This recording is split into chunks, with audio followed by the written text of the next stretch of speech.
China cheats, and we have a serious situation with some of the problems that come out of China, whether that's counterfeiting or intellectual property theft or state-owned enterprises or dumping and subsidization. So we really need to get to the table with China and create a free trade agreement. That's the ultimate solution to this problem.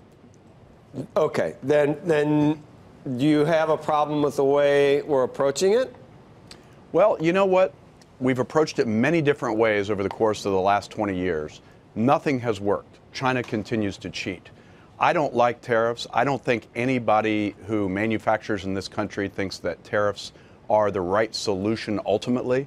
But what I think manufacturers do believe is that we need to get China to the negotiating table right now and create a free trade agreement like China has with many other countries around the world. See, I wasn't trying to put you in a box. I was going to ask you whether CNBC is the only media outlet that would let you actually voice the possibility that this isn't going to be an unmitigated disaster for everyone involved. That's what we hear all day long. And so look, having Joe, you on, I mean, you're basically saying that that this may have been something that's necessary after all the cheating. I was giving you the opportunity to make that point, not criticizing you for making it. Joe, I really appreciate the opportunity, but let me just say this. It's called a war for a reason. Wars are never good. So if we're truly into a trade war at this point, and it looks like both sides have fired a shot, it's only going to hurt. That's only going to hurt, obviously, manufacturers. Okay, then you don't who I want us. represent, but also consumers. Then you wish we weren't doing it. Absolutely. Oh, no, okay. I wish. Listen, I wish we could create a rules-based system. We've been calling for that for a long time at the NAM with China, because China cheats. And this administration has taken on a new tactic to try to get China to the negotiating table. Now is when the rubber hits the road. China needs to get to the negotiating table, and we need to see some real results. Jay, I think the last time I spoke with you, you said that, look, this is a manufacturing president. President Trump is. But, that's right. But based on what we see, you don't know yet how this is going to go down. It will be after the fact that you can decide whether this was a good move or a bad move. You think that that is something that is 2 months away, 6 months away, a year away? I mean, what are you preparing for at this point? Because most of the reporting that we've heard tells us that a lot of manufacturers are still saying that they think this is a negotiating tactic. Is that where you stand, or have we crossed the Rubicon? I think it is a negotiating tactic, but Becky, let me just say the running room that we have right now is substantial. I do not agree with your previous guest that Donald Trump somehow inherited something. Let's look at what we've accomplished over the course of the last 18 months. Tax reform, regulatory reform. Those have incentivized manufacturers to invest and hire in this country.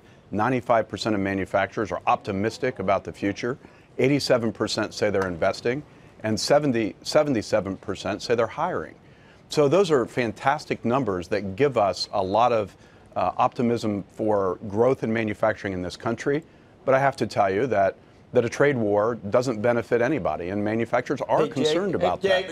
We hope it's a negotiating tactic. It is consistent, though, because for 8 years, the Obama administration said the anemic growth was because of the previous administration, the Bush administration. So now that we're at 3%, it's only consistent to say that 3% goes back to the previous administration, too. So they are consistent about, where the economic, right? I mean, they at least are singing the same tune. Look, I can tell you that over the course of the Obama administration, while that administration was clearly trying to come out from the Great Recession, there was a lot of uncertainty. But there was no pro-growth, Jay. They did no. That's right. That's why I'd asked Jared. It's Jared. You're taking credit for what's happening now. Where was the pro-growth initiatives? Where was deregulation? Where was tax?